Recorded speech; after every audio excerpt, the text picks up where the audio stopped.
Hello to all students. बाल साधना शिक्षण संस्थान की ऑनलाइन क्लासेज में आज हम class 12th biology chapter 9 enzymes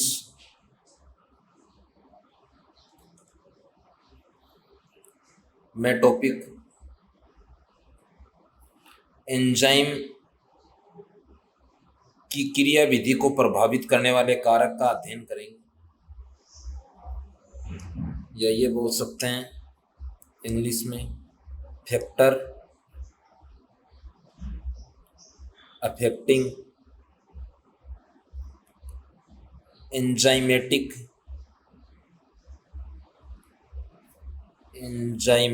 action, यह हिंदी में कहेंगे एंजाइम क्रिया को प्रभावित करने वाले कारक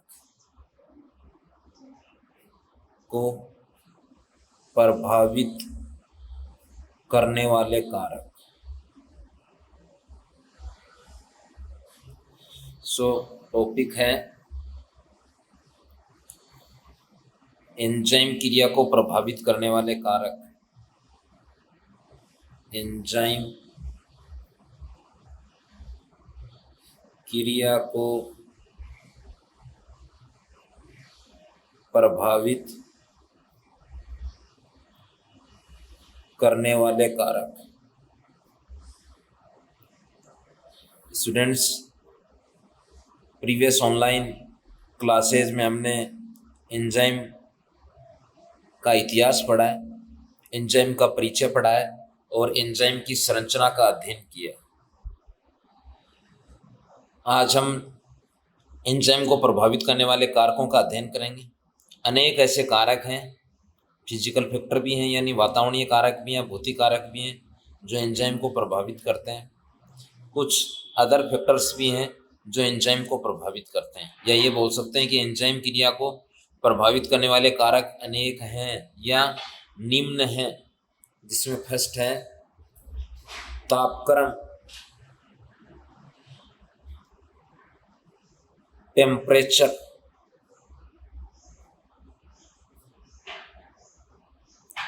फर्स्ट है टेम्परेचर, तापक्रम। देखो, एंजाइम सामान्यतः प्रोटीन प्रकृति के होते हैं। एंजाइम प्रोटीन प्रकृति के होते हैं।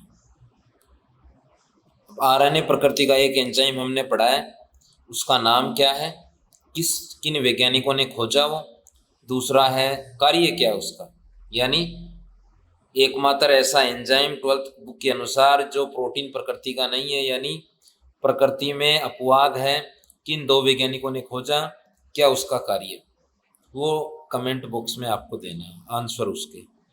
तो वंस अगेन एंजाइम प्रोटीन प्रकृति के होते हैं। नेक्स्ट है मोस्टली एंजाइम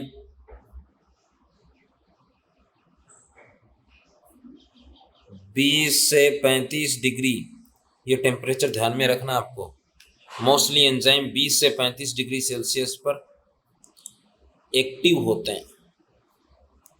मोस्टली का अर्थ लगभग सभी एक्टिव होते हैं। इससे कम तापक्रम पर एंजाइम्स इनएक्टिव हो जाते हैं, यानी निष्क्रिय हो जाते हैं।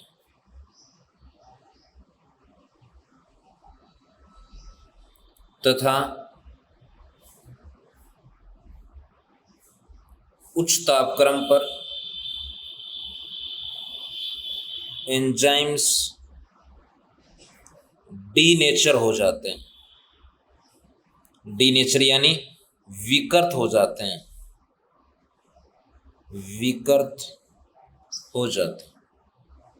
ये तो दो स्थितियां हैं कि इससे यदि तापक्रम कम होगा या काफ़ी कम होगा तो एंजाइम निष्क्रिय हो जाएंगे। तो ऐसी स्थिति में जैव रासायनिक अभिक्रियाएं पूर्ण रूप से संपन्न नहीं होंगी। वांछित उत्पाद हम नहीं प्राप्त कर सकते या पर्याप्त मात्रा में उत्पाद नहीं प्राप्त कर सकते। यदि इससे अधिक हो जाएगा, काफी अधिक टेम्परेचर हो जाता है, तो एंजाइम है वो विकृत हो जाते हैं, तब भी जैव रासायनिक अभिक्रिया संपन्न नहीं हो पाती है। देखो नेक्स्ट है 20 से 35 डिग्री सेल्सियस से 10 डिग्री सेल्सियस तापक्रम बढ़ाने पर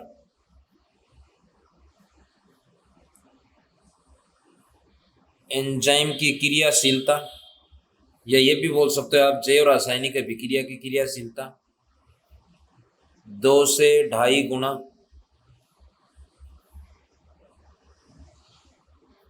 अधिक हो जाती है। कितनी? 2 से 2.5 गुना अधिक। इसके लिए काम में लेते हैं क्यूटेंट शब्द। कितने गुना हो रही है? 2 गुना। कितने टेम्परेचर पर? 10। तो ऐसे दर्शाते इसे क्यूटेंट गुणांक या गुण। कितने टेम्परेचर पर? 10 डिग्री पर।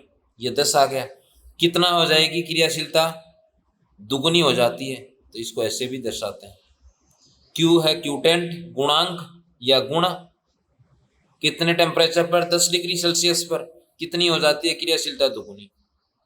ये तो पहला बिंदु है, ये स्थिति ध्यान में रखनी है आपको, इनेक्टिव और नेचर। देखो नेक्स्ट है पीएच मान।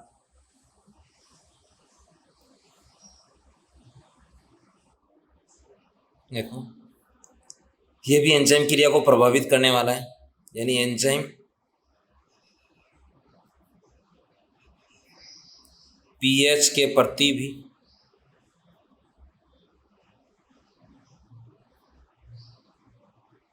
संवेदनशील होते हैं। Mostly enzyme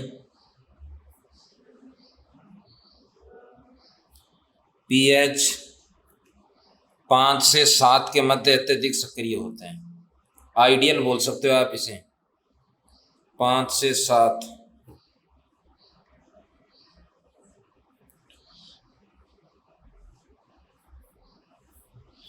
once again mostly enzyme pH 5 से 7.5 पर अधिक सक्रिय होते हैं, अधिक एक्टिव होते हैं।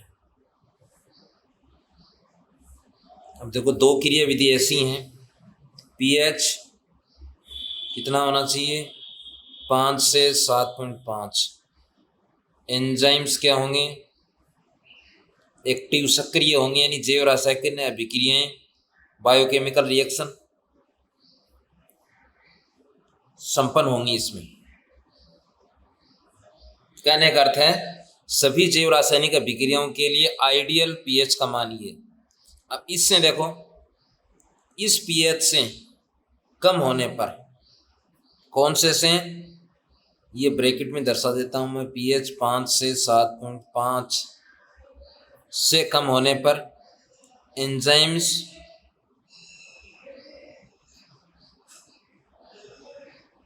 इनएक्टिव हो जाते हैं। दूसरी स्थिति है, इस पीएच से अधिक होने पर एंजाइम क्या हो जाते हैं? डीनेचर हो जाते हैं। ये दूसरी स्थिति। ऐसे इनको हम शॉर्ट में प्रॉपर रूप से लर्न कर सकते हैं।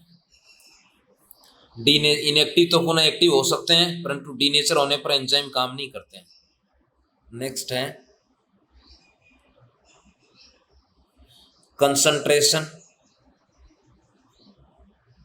ऑफ सबस्ट्रेट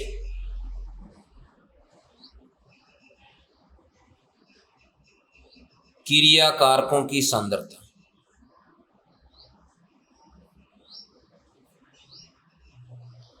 ध्यान ये रखना है, केमिस्ट्री में आपने पढ़ी होंगी अनेकों रिएक्शंस, उनमें ये शब्द आया होगा, क्रियाकारक, सबस्ट्रेट।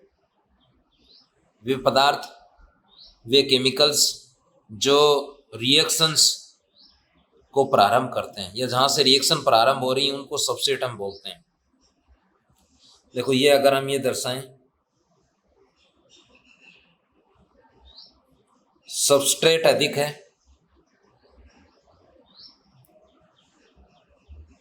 तो एंजाइम्स भी अधिक एक्टिव होंगे।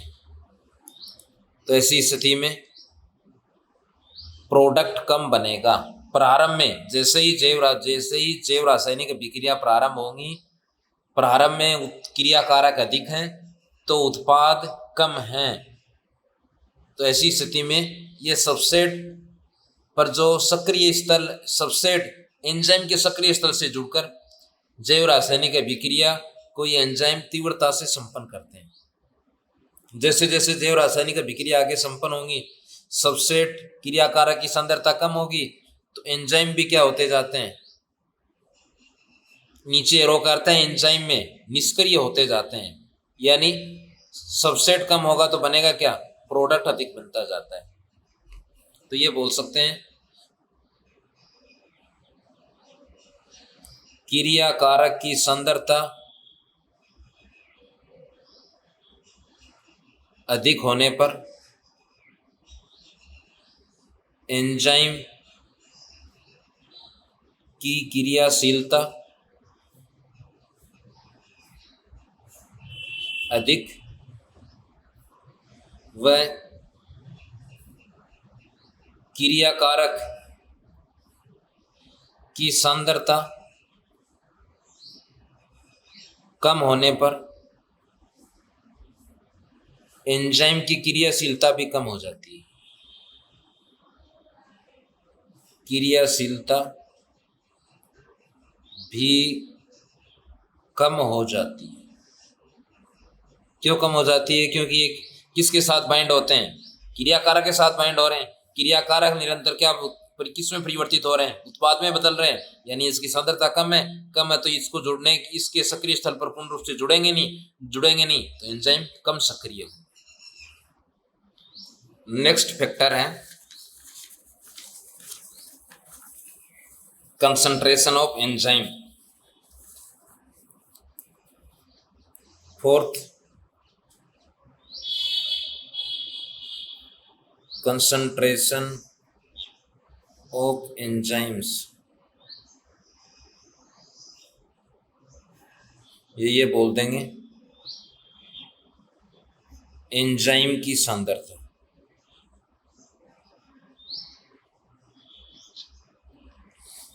ये आ जाएगा, देखो नेक्स्ट, एंजाइम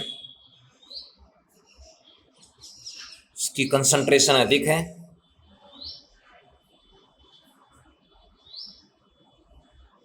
बायोकेमिकल रिएक्शंस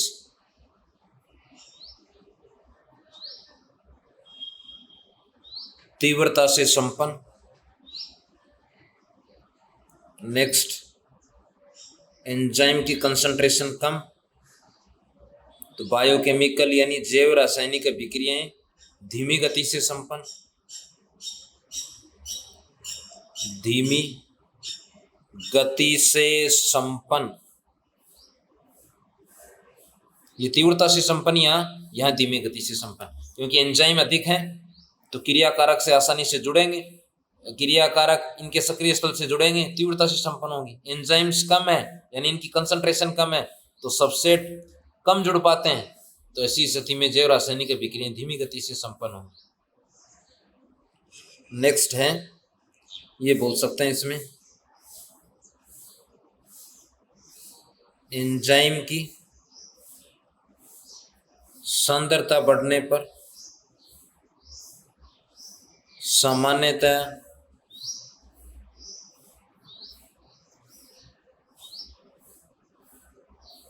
जैव रासायनिक यानी बायोकेमिकल रिएक्शन अभिक्रियाएं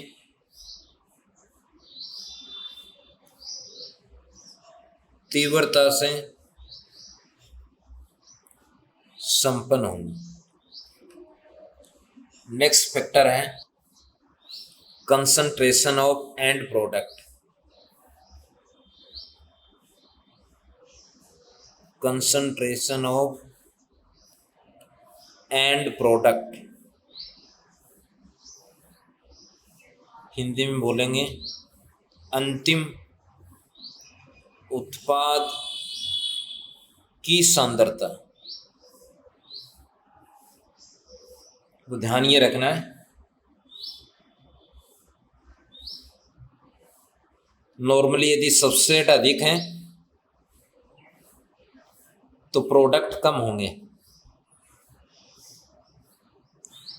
एंजाइम्स एक्टिव अधिक होते हैं प्रारंभ में। कब? जब जैव रासायनिक अभिक्रिया प्रारंभ होगी उस समय क्रियाकारक अधिक हैं, उत्पाद कम होते हैं।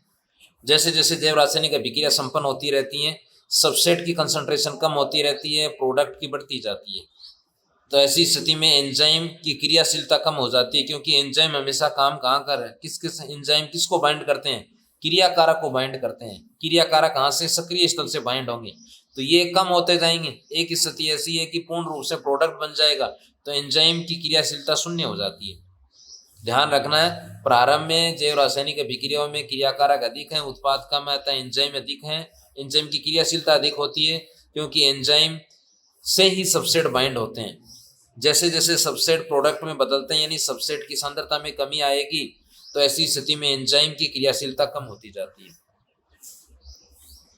नेक्स्ट, सबस्ट्रेट यानी क्रियाकारक की कंसंट्रेशन कम होने पर प्रोडक्ट की कंसंट्रेशन बढ़ती है।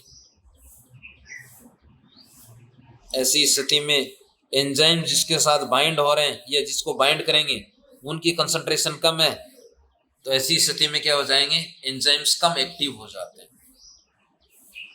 ये बोल सकते हैं एंड प्रोडक्ट की कंसंट्रेशन कम होने पर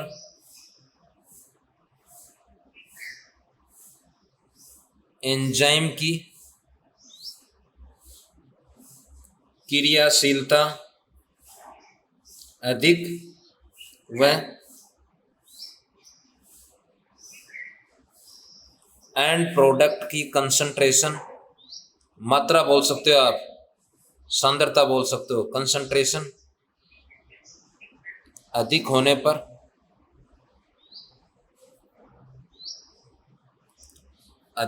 पर एंजाइम की क्रियाशीलता कम हो जाती है। एक स्थिति ऐसी आती है शून्य भी हो जाती है। कहने का अर्थ है एंड प्रोडक्ट व एंजाइम की क्रियाशीलता व्युत्क्रमानुपाती होती है। नेक्स्ट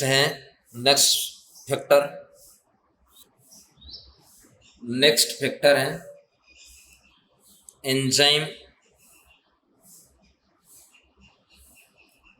इनहिबिटर और पॉइजन।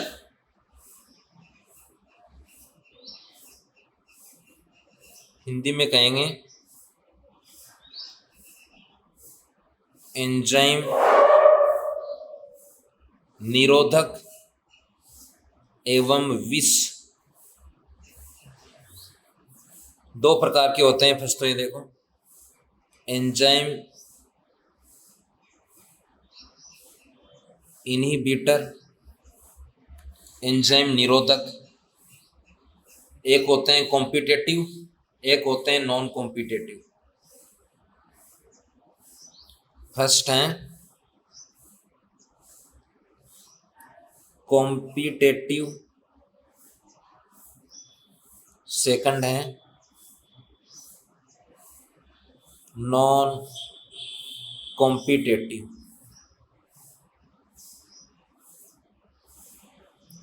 इनहिबिटर, इन्हें तो बोलेंगे प्रतिस्पर्धी निरोधक।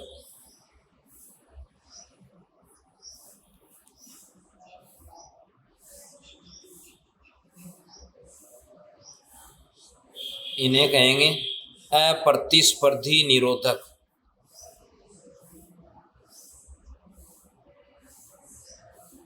सामान्यतः दो प्रकार के होते हैं निरोधक। देखो फर्स्ट अगर हम ये लें, इनहिबिटर से क्या अभिप्राय? निरोधक इसे कहेंगे फर्स्ट, या विष किसे कहेंगे? निरोधक का अर्थ है रोकना, कम करना, क्रियाशीलता कम करना ये बोल सकते हैं। वे पदार्थ जो एंजाइम की उत्प्रेरण क्षमता को कम करते हैं उन्हें एंजाइम निरोधक कहते हैं या एंजाइम विष कहते हैं, निरोधक कहते हैं। देखो सामान्य अर्थ ये ध्यान में रखना है कि वे पदार्थ या वे कारक जो एंजाइम की क्रियाशीलता को, एंजाइम की सक्रियता को या उसकी उत्प्रेरण क्षमता को कम कर देते हैं। तो ध्यान रख लेना कि जैसे ही कम करेंगे तो जैव रासायनिक अभिक्रिया धीमी गति से संपन्न होंगी या नहीं होंगी। अगर कम कर रहे हैं तो धीमी गति से संपन्न होंगी, तो प्रोडक्ट बनने में, उत्पाद बनने में अधिक समय लगेगा। अब देखो इसमें है types of inhibitor. In factors में एक तो टेम्परेचर ध्यान में रखना है, पीएच, और तो सामान्य फैक्टर हैं, ये दोनों इसके इंपॉर्टेंट पार्ट हैं। यह बोल सकते हैं निरोधक के प्रकार। फर्स्ट हम लेंगे कॉम्पिटेटिव इनहिबिटर, इसे बोलेंगे प्रतिस्पर्धी निरोधक। देखो सामान्य अर्थ क्या होगा, कंपटीशन कब होगा? एक तो एक ही कोई भी कंपटीशन है वो हमेशा तभी होगा जब सेम, जैसे हम क्लास के संदर्भ में लें, एक ही क्लास के स्टूडेंट्स के मध्य होगा, रैंक के पर्पज से या किसी अन्य स्किल डेवलपमेंट से संबंधित। अगर हम गेम्स में देखें, एक ही गेम में जो भी प्लेयर्स काम में खेल रहे हैं, भाग ले रहे हैं, उनमें जो भी पार्टिसिपेट कर रहे हैं उनमें कंपटीशन होगा, चाहे वो अलग अलग टीम के हों, परंतु गेम एक होना चाहिए। उसी प्रकार क्लास, किसी भी स्कूल में, किसी भी क्लास में सामान्यतः बच्चों में कंपटीशन ये स्किल डेवलपमेंट से संबंधित होगा, मार्क्स से संबंधित होगा, या अन्य किसी अदर प्रतियोगिता में पार्टिसिपेट कर रहे हैं उसके लिए होगा। तो यहाँ कॉम्पिटिटिव का अर्थ है यदि एंजाइम निरोधक यानी जो कम करने वाले हैं क्रियाशीलता को, और क्रियाकारक दोनों की आकृति, आकार समान है। कब होगा देखो, क्योंकि समान स्थिति में है जब क्रियाकारक व एंजाइम निरोधक का आकार व आकृति समान होगा, तो ऐसी स्थिति में निरोधक एंजाइम के सक्रिय स्थल से पहले जुड़ जाते हैं, और पहले जुड़ जाते हैं तो क्रियाकारक को जुड़ने के लिए स्थान उपलब्ध नहीं होता है, यानी एंजाइम्स पर नहीं जुड़ पाते हैं, तो ऐसी स्थिति में जैव रासायनिक अभिक्रियाएं संपन्न नहीं होती हैं। इसमें देखो, इसमें भी कम होगा, इसमें क्रियाकारक व निरोधक दोनों की आकार व आकृति भिन्न भिन्न होती है, भिन्न भिन्न आता है, उनमें कंपटीशन नहीं होगा, परंतु जुड़ेगा इसमें भी निरोधक, और निरोधक जैसे ही जुड़ेगा तो यह एंजाइम के जो सक्रिय स्थल हैं, यह एंजाइम को विकृत कर देता है, और जैसे ही विकृत कर देता है तो फिर क्रियाकारक नहीं जुड़ पाता है। तो ऐसी स्थिति में इसे नॉन कॉम्पिटेटिव कहेंगे। देखो वंस अगेन, इस प्रकार के निरोधक में क्रियाकारक व निरोधक की आकृति व आकार समान होता है, अतः वो एंजाइम के क्रिया स्थल से जुड़ जाते हैं, अतः क्रियाकारक क्रिया स्थल से, सक्रिय स्थल से नहीं जुड़ पाते हैं। अतः कहने का अर्थ है दोनों में कंपटीशन है, क्योंकि दोनों का आकार व आकृति समान है। यहाँ ध्यान कर लेना, निरोधक व क्रियाकारक में कंपटीशन नहीं है, परंतु निरोधक पहले एंजाइम के सक्रिय स्थल से जुड़ जाते हैं और उस एंजाइम की शेप, साइज को क्या कर देते हैं, डीनेचर कर देते हैं, विकृत कर देते हैं।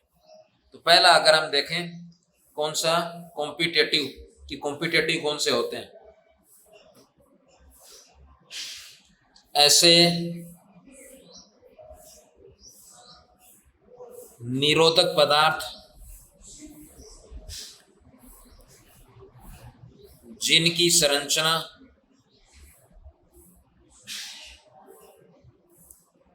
क्रियाकारक अणुओं से मिलती जुलती है,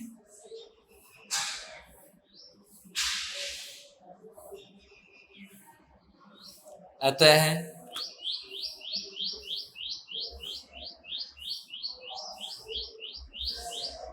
ये पदार्थ एंजाइम अणुओं के सक्रिय स्थलों यानी एक्टिव साइट, सक्रिय स्थलों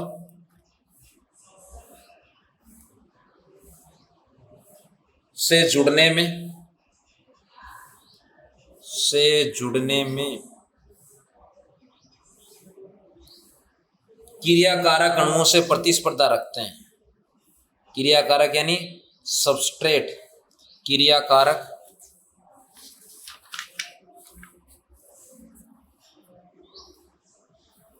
अणुओं से कंपटीशन या प्रतिस्पर्धा रखते हैं। कंपटीशन रखते हैं या प्रतिस्पर्धा रखते हैं। इसमें अगर एग्जाम्पल देखें, ध्यान ये रखना जिससे एंजाइम क्या हो जाते हैं, जिससे एंजाइम की क्रियाशीलता कम या ये बोल सकते हैं मंद हो जाती है। इसमें एग्जाम्पल देखो, फर्स्ट है मेलानिक अम्ल। अम्ल का नाम है मेलानिक अम्ल। यह है किसका कॉम्पिटेटिव होता है? सक्सिनिक अम्ल का प्रतिस्पर्धी निरोधक होता है। प्रतिस्पर्धी निरोधक है, ये फर्स्ट का एग्जाम्पल है। मेलानिक अम्ल सक्सिनिक अम्ल का प्रतिस्पर्धी क्या है? निरोधक है। दूसरा देखो, नॉन कॉम्पिटेटिव इनहिबिटर, ये इसको क्या बोलेंगे? अप्रतिस्पर्धी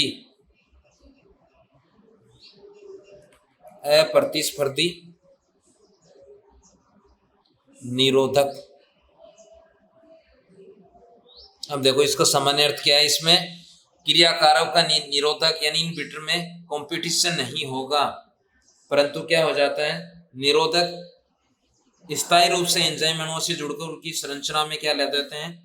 विकृति ला देते हैं, ये बोल सकते हैं। इस प्रकार के कंपटीशन या ये बोल सकते हैं वे निरोधक पदार्थ यानी जो उत्प्रेरण क्षमता या क्रियाशीलता को क्या कर रहे हैं? कम कर रहे हैं। पदार्थ जो एंजाइम अणुओं से, बड़े अणु होते हैं क्रियाकारक से, ये ध्यान कर लेना, एंजाइम बड़े होते हैं क्रियाकारक से।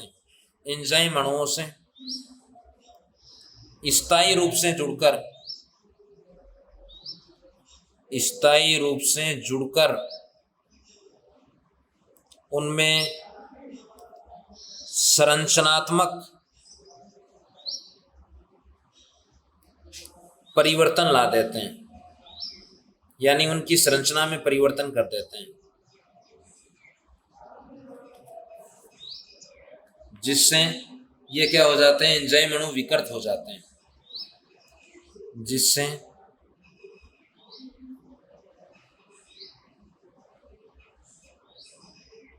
एंजाइम अणु विकृत हो जाते हैं। अब इसके देखो एग्जाम्पल हैं। एक तो है Hg, Ag और Pb। ये तीनों क्या हैं? नॉन कॉम्पिटेटिव या अप्रतिस्पर्धी निरोधक हैं।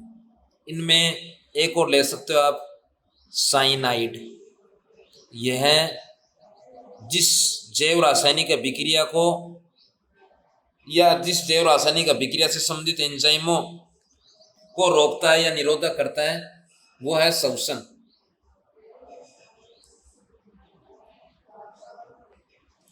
साइनाइड श्वसन क्रिया में साइटोक्रोम ऑक्सीडेज यानी एंजाइम है, साइटोक्रोम ऑक्सीडेज को संदमित करता है। क्या करता है? संदमित करता है। तो ये पूछा जा सकता है कि श्वसन से संबंधित विष क्या है? साइनाइड। श्वसन क्रिया से संबंधित निरोधक क्या है? साइनाइड। किसको कर रहे हैं ये? साइटोक्रोम ऑक्सीडेज को क्या कर रहे हैं? संदमित कर देते हैं, यानी इनकी क्रियाशीलता को कम कर देते हैं। ये भी पूछा जा सकता है कि श्वसन से संबंधित एक एंजाइम का नाम बताओ, तो भी cytochrome oxidase. So thanks, have a nice day.